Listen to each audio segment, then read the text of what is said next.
Hello friends, मैं हूँ खुशी और आप सबका स्वागत है मेरे चैनल बुक्स की दुनिया। इस बुक का नाम है ईट दैट फ्रॉग। इसके ऑथर है ब्रायन ट्रेसी।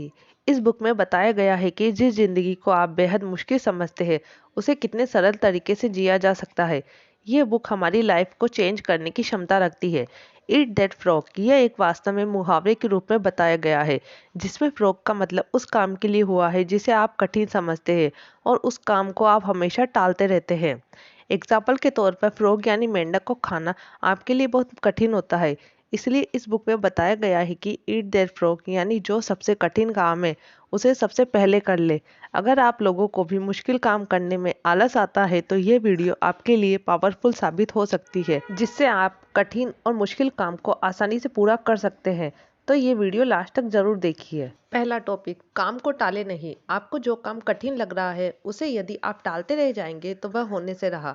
इसलिए बेहतर यह है कि आप उस काम को पूरा कर दे, नहीं तो आप उसे कभी भी पूरा नहीं कर पाएंगे। सेकंड टॉपिक, सबसे मुश्किल काम को सबसे पहले करें। जो काम आपको ज्यादा कठिन लग रहा है उस काम को आप सबसे पहले निपटा लें। पहला पॉइंट, अपनी प्रतिभा का लाभ उठाए। हम इसमें कोई शक नहीं है कि बाकी लोगों की तरह आप में भी कोई प्रतिभा जरूर है, इसलिए अपनी प्रतिभा का फायदा आप अवश्य उठाएं। यदि आप लिखने का शौक रखते हैं तो आप फ्रीलांसर के तौर पर लिख सकते हैं। यदि आपको बोलने की कला मालूम है तो आप एक मोटिवेशनल स्पीकर बन सकते हैं। सेकंड पॉइंट, 80-20 का नियम अपनाएं। आप उन 20% काम की पहचान करें जो सबसे महत्वपूर्ण है। बाकी काम जो आराम से हो सकते हैं वे 80% में आएंगे। उदाहरण के लिए कल कॉलेज की फीस भरने की अंतिम तारीख है और आप अपने घर के दरवाजे को रंगने में व्यस्त है, तो सबसे पहले जाकर आप कॉलेज की फीस जमा करा दे। दरवाजे की रंगाई तो आराम से होती रहेगी। थर्ड पॉइंट, समय बर्बाद करने वाली तकनीकों से दूर रहे। ये जमाना स्मार्टफोन और स्मार्ट टीवी का है। इन पर यदि आप वीडियो या फिल्म देखना आदि शुरू कर देते हैं तो आपका इतना समय बर्बाद हो जाता है कि आप अपने कई महत्वपूर्ण काम पूरे नहीं कर पाते। इसलिए इसे लेकर आपको सचेत हो जाना चाहिए। फोर्थ पॉइंट, काम को जल्दी करने की सोचे। किसी भी काम को पूरा करने के लिए आपको खुद को प्रोत्साहित करना पड़ेगा। काम के बारे में आप यह सोच ले कि उस काम को आपको हर हाल में जल्दी पूरा करना है। यदि आप उस काम को अर्जेंट मान लेंगे तो आप उसे जरूर पूरा कर पाएंगे। पांचवा पॉइंट, दबाव डालने की रणनीति अपनाएं। किसी काम को पूरा करने के लिए आपको एक डेडलाइन सेट कर लेना चाहिए। यदि आप ऐसा करके खुद पर उस काम का पूरा करने का दबाव बनाते हैं तो निश्चित तौर पर आप उस समय रहते उस काम को पूरा कर पाएंगे।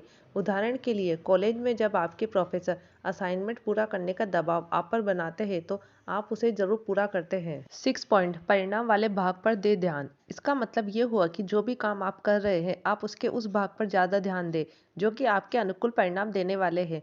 उदाहरण के लिए आपको अपनी दुकान में ज्यादा ग्राहक चाहिए तो आप सामान की क्वालिटी पर ध्यान दें, न कि आप उसे कहां से लेकर आ रहे हैं। सातवां पॉइंट, सोच विचार करके शुरू करें कोई भी काम। जब आप ढेर सारा काम करना चाह रहे हो तो इसके बारे में सबसे पहले आप एक पेपर पेन लेकर ठीक तरीके से उन्हें पूरा करने की योजना बना ले। इससे आप स्पष्ट तरीके से अपने काम को पूरा कर पाएंगे। आठवां पॉइंट, जान रही चीजों को और ज्यादा सीखें। जिस भी चीज में आपको महारत हासिल है उसकी प्रैक्टिस करके आप उसे और अधिक सीखने की कोशिश करें। इससे आपको बहुत लाभ मिलेगा। 9 पॉइंट, छोटे छोटे टुकड़ों में बांटकर काम करें। यदि आप अपने काम को छोटे छोटे चरणों में बांट देते हैं तो इसके काम की आप में आप रुचि बनी रहती है और ये पूरी सटीकता के साथ पूरा भी होता है। 10वां पॉइंट, पहले से ही बना ले हर दिन की योजना। मास्टर लिस्ट में आप भविष्य के लिए किए जाने वाले काम को लिखें। इसके बाद मासिक लिस्ट में उस महीने करने वाले काम को लिख डालें।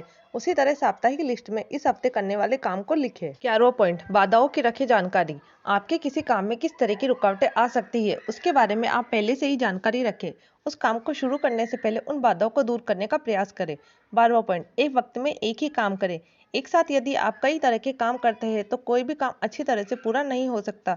इसलिए एक वक्त में एक काम करना ही श्रेयस्कर होता है। 13वां पॉइंट, एबीसीडी वाली पद्धति अपनाएं। काम की उसकी अहमियत के अनुसार घटते हुए क्रम में सूची बना लें और उनके आगे एबीसीडी लिख डालें। उसी क्रम में उन काम को पूरा करें। 14वां, एक बार में करें बस एक काम। एक साथ कई काम करने का प्रयास न करें। एक काम को पूरा करें, इसके बाद ही दूसरे काम में हाथ ला लें।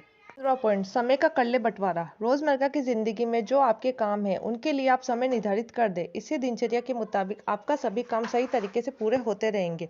16वां पॉइंट, सब पहले ही सोच ले परिणाम के बारे में। अलग अलग काम के परिणाम के बारे में सोचकर ही आप यह निर्णय ले कि कौन सा काम पहले पूरा करने से आप लाभ में रहेंगे। पॉइंट नंबर 17, अपनाएं 3 जगहों वाला नियम। आप यह निर्धारित कर दें कि अपने घर यानी कि परिवार, अपने ऑफिस और समाज को आप रोज कितना वक्त देंगे, क्योंकि ये तीनों ही आपकी जिंदगी में महत्वपूर्ण है। 18वां पॉइंट, अपनी खासियतों को जाया न जाने दें। यदि आपके अंदर कोई खासियत है तो उसे जाया न जाने दे और उसे और सुधारने की कोशिश करें, क्योंकि जिंदगी में यही आपके बहुत काम आएगी। नंबर 19, टालने का सही तरीका सीखें। किसी भी काम को आप तभी टालें जब आपको ये लग रहा है कि इस वक्त उस काम में आपका मन नहीं लग रहा, लेकिन बाद में उस काम को आप फ्रेश मूड में ज़्यादा अच्छी तरह से कर पाएंगे। 20वां पॉइंट, तैयारी के बाद ही शुरू करें कोई काम। किसी भी काम को शुरू करने से पहले उससे संबंधित सभी जगह की चीज़ों को जुटा ले और अच्छी तैयारी भी कर ले। पॉइंट नंबर 21, खुद को प्रोत्साहित करना सीखें। कुछ वक्त तक ही किसी काम को करने के बाद उसे रोकना भूल होगी। खुद को प्रोत्साहित करके उसे लगातार करते रहे, उससे कामयाबी जरूर मिलेगी। अगर आपको मेरी ये वीडियो अच्छी लगी हो तो प्लीज़ मेरे चैनल को लाइक, शेयर, सब्सक्राइब जरूर करिए। Thank you.